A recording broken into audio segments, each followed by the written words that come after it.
I'm Derek B., editor of the Peru Tribune, back with you today for another edition of Tomorrow's News, our daily video series in which I tell you a little bit about what you can see in the next day's newspaper.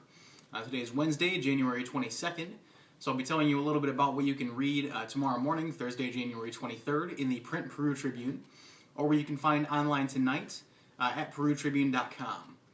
I'm glad to be back with you guys today. Had to take yesterday off due to our lead story, which I was busy reporting yesterday, but mercifully we were back to full staff today, and Chad took the reins in today's paper. This is really an incredible story. Chad followed up today on a man whom we now know is a Peru native who allegedly kidnapped, imprisoned, and abused 5 Peru residents, both here and in Florida, in Clearwater. Clearwater police are conducting an investigation into his behavior, which we are tracking, and we're trying to answer all the questions about how this started, what he did to these folks, how they consented to it, if they did consent, and what may be next for him in the criminal process. It's a fascinating story. I hope you get a chance to take a look at our reporting today, and we know there are some questions that are not yet answered.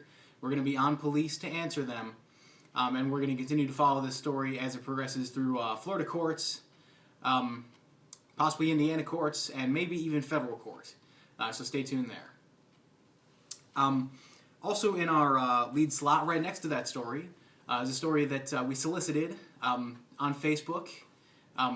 We wanted to talk to folks in the community about the suspect, Jeffrey Cowan, and their experiences with him in Peru. We could not have imagined that his brother and his mother would both call us. So we put together a story giving their side of it, talking about what we believe, what they believe happened, and their doubts about the case. Really interesting stuff, and hope you get a chance to take a look at that. On our display story, Eric Stoff braved the cold today to go to a Food Finders mobile food pantry drive, rather. They gave away 5,000 pounds of food today at Main Street United Methodist Church.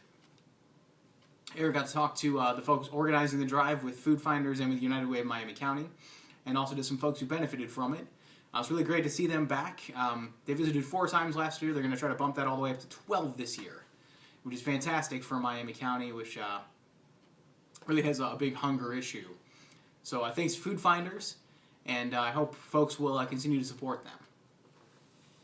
Finally, I wrote our last story on A1 tomorrow about the weather. As I said, it is cold. It got down to -6 today. It's going to continue to be cold, and there's going to continue to be snow.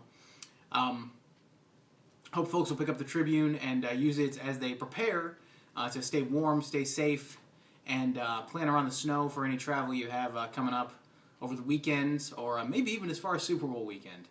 Yes, it's supposed to be cold that long. On the sports page, Nick Roby had a preview for us of the Peru girls game against Pioneer. They're hoping that one will be a win. Pioneer has played 2 other teams in Miami County this, I should say the 2 other teams in Miami County this season, and lost to them both, which is still the only win for the Mechanical girls. So hope a lot of folks will come out and see the Tigers Thursday night, and that they will be able to secure a win against the Panthers. As always, you can read all those stories in tomorrow's print Peru Tribune. You can also read them online tonight at perutribune.com. You can find links to them on our Facebook and Twitter pages, which are both Peru Tribune. And you can follow me and all of our reporters on Twitter. Until tomorrow, that's tomorrow's news. I'm Derek B. Have a great Thursday.